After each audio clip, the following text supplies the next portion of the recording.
ગણપતિ બાપ્પા મોર્યા. પણ ગણપતિ બાપ્પા મોર્યા શું કામ? મોર્યા એટલે શું એ આજે હું તમને કહીશ. નમસ્તે, હું છું ચાંદની. તો વાત શરૂ થાય છે 14મી સદીથી. કર્ણાટકમાં એક મોર્યા ગોસાવી શાલિગ્રામ નામના ગણેશજીના ખૂબ જ મોટા ભક્ત હતા.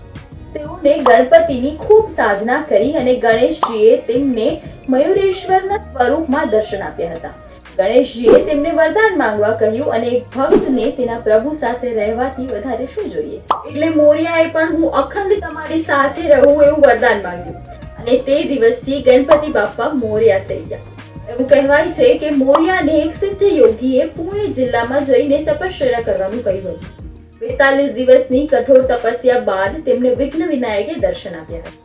મોર્યાએ પાવન નદીની નજીક 1561માં 186 વર્ષની ઉંમરે સંજીવન સમાધિથી પોતાનો દેહ ત્યાગ્યો.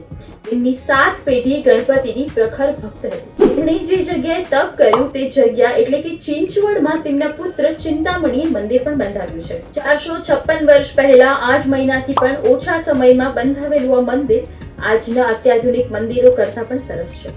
આ મંદિર એવી રીતે બનાવવામાં આવ્યું છે કે તેમાં ગણેશજીની મૂર્તિ મોર્યા ગોસાવીના મસ્તક પર છે. તો હવે પણ તમે પણ જ્યારે કોઈ પણ ગણપતિ બાપ્પા મોર્યા કહે ત્યારે મોર્યા જ કેમ એ ચોક્કસ સમજાવજો.